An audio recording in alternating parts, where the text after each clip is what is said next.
is it one of the last chapters in your book called White Comfort? Yes, and right. you acknowledge that there is diversity in thought. No doubt. In the black community. No doubt. Extremely. And I assume you are for that. Absolutely. Okay, so, I mean, I've heard a lot of, I've had some of them on the show.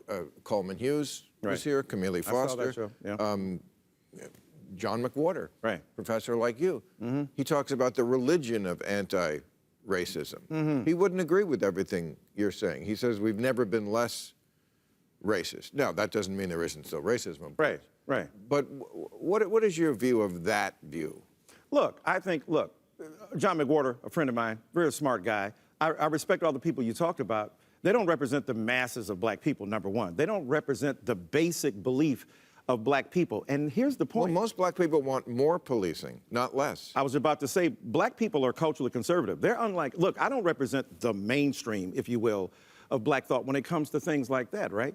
As an ordained Baptist minister for 40 years, I've seen some of the stuff that goes on in these churches. Now, black communities say, look, we want people to protect us. We want, when we call the cops, though, the cops not to fail to distinguish us from the criminals. And the problem is, black people call the cops more than anybody. If you want to get down to who calls the cops, black people. Look, mama, I told you I want those biscuits buttered. I'm calling the cops on you right now.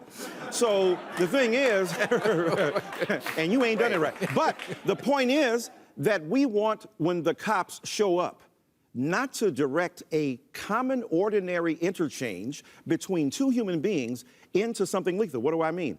So when the cops stop Sandra Bland for a traffic signal or something on her car, and it ends up she's in jail, hung 2 days later. Walter Scott down in South Carolina, he stopped because his left turn signal was wrong, and the guy ends up shooting him. So the ordinary interactions that many white brothers and sisters can take for granted end up in death for black people. So yeah, a lot of black people don't want the police to be abolished, but Bill, and I know that term, Jim Clyburn and others have said, hey, that's the death knell. You talk about abolition. Do you know in the 1850s, most white people were not in favor of abolition of slavery? So things do change. So the thing is that, are you interested in the commercial or the product? I'm all for whatever language gets us over. I'm not a stickler for if it's abolitionist versus reformist. I just want the fact that police people seem to consistently and repeatedly murder, kill, maim, harm, and destroy black life with wanton abandonment without being held to account. And when they do, they have qualified immunity that protects them. But I remember doing editorials about the police that I was sure was going to get me arrested. Right. On this show. Right. 5 years ago, even. Absolutely. And part of the point I was making was there's never any repercussions. Now there have been. Now you go down the list, and lots of police have been put in jail, tried and found guilty for stuff. So, I mean, you would admit... Well, a few more. It's not a big tsunami. It's not a tsunami. Okay, it used to be none.